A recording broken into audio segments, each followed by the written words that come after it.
Assalamualaikum warahmatullahi wabarakatuh. Perkenalkan, nama saya Muhammad Fauzi Ramadan. Saya dari Fakultas Ilmu Hukum angkatan 22. Ini saya 233 201 3001. Di sini saya sedikit akan menyampaikan mata kuliah tentang hukum waris BW dan cara pembagiannya. Pengertian hukum waris BW adalah aturan yang mengatur pemindahan hak milik seseorang terhadap kekayaannya ahli waris setelah ia meninggal dunia. Dasar hukum waris BW yaitu KUHP Perdata, buku tentang kepemilikan dan berbagai hak kebendaan lain yang berada dari pasal 830 sampai 1130 KUHP Perdata.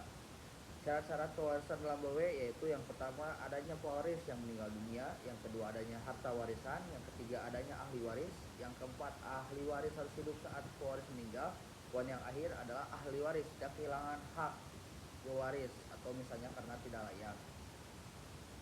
Adapun golongan ahli waris BW, menurut BW membagi ahli waris berdasarkan garis kekerabatan dan status perkawinan. Yang pertama yaitu dalam pasal 832 KUHP Perdata sampai 4 golongan ahli waris.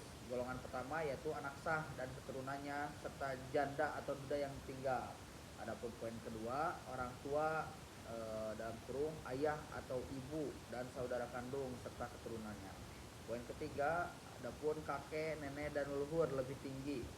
Yang keempat, paman, bibi, sepupu atau dari pihak ayah dan ibu.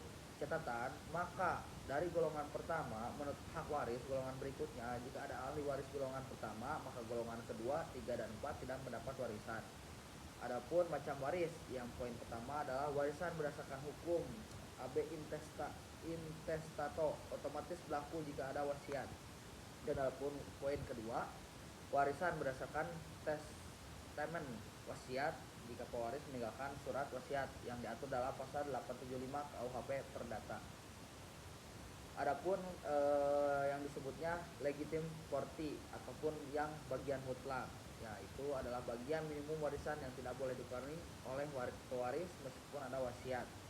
Nah, legitim waris yang berhak atas kebalikannya kedudukan legitimo forti dalam berikut. Yang pertama ada anak sah dan keturunannya, dan ada orang tua dan suami istri. Namun jika pewaris membuat wasiat yang melanggar legitim forti, wasiat itu dibatalkan oleh para legitimaris. Ada pasal dari pasal 913 sampai 930 BW. Hal-hal yang membatalkan hak waris.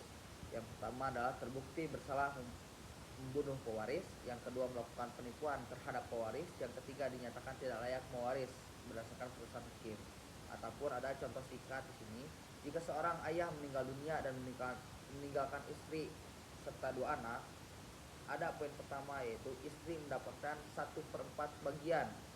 Adapun yang kedua, 2 anak berbagi 3/4 bagian serta sama rata sesuai prinsip pembagian waris golongan 1 dalam BW. Terima kasih, sedikit saya yang sampaikan. Mohon maaf bila ada perkataan saya yang salah. Wabillahi taufiq wal hidayah. Wassalamualaikum warahmatullahi wabarakatuh.